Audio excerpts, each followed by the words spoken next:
Почитуван замениче, не знам дали добро ме следевте. Кажав јас дека ова здружение и ние како пратенички, и кога велам ние како пратенички, не мислам само на опозицијата, туку мислам генерално на клубот на пратенички. Знаеме дека треба закон. Законот се повлече минатата недела.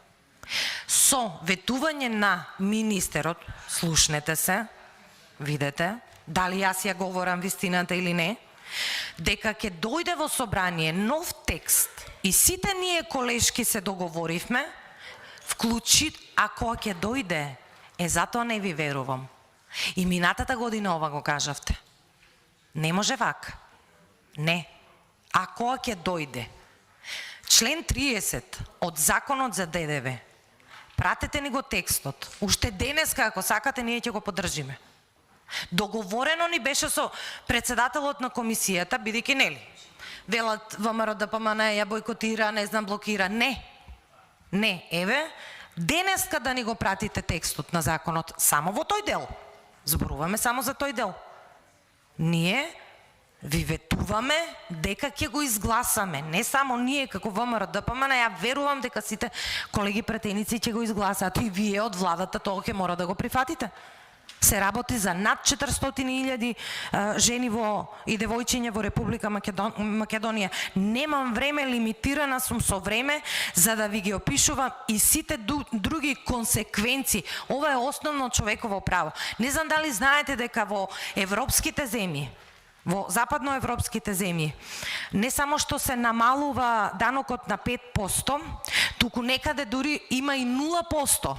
Во 7 американски држави овие производи се 0. Немаат оданочување. Тоа е здравствена култура. Припаѓа во здравствената култура и во сферата на човековите права. И не може така ладнокрвно ова не се прифаќа и во стилот, па добро, кога ќе дојде законот. Јас знам дека можеби нема да дојде законот. Затоа велам со колешките, со кои што имаме консензус за ваквите прашања. Имаме консензус за ваквите прашања, ние тогаш да го изгласаме и ќе мора во буџетот да предвидите средства. А ви кажав, што е за 5,3 милиарди евра буџет 211.000 евра, ве молам? А помагате на пола популација во државава? Имате вака, вие во финансирање имате личност родово која што ќе ве сензибилизира? Имате некој што ќе ве советува што значи ова? На крајот на денот сите имате сопруги, ќерки, и треба да знаете дека ова веќе, како што е ужасна скапотија, удара по джебот на жените и девојчињата во Република Македонија. Така да многу добро знаеме дека законот треба да се измени.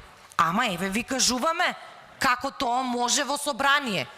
Сега во влада не знам, во собрание еве вака може.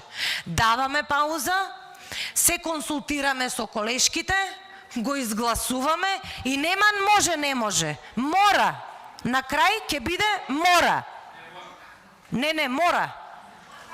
Ако се договориме, а верувам дека ќе се договориме, ова е во нашиот акционен план. Зошто тогаш мислите дека постои клубот на пратенички тука? За кого постоиме ние? За жените во Република Македонија. Јас, председателе, инсистирам на пауза и очекувам дека на паузата ќе имаме договор. Благодарам. Ви благодарам.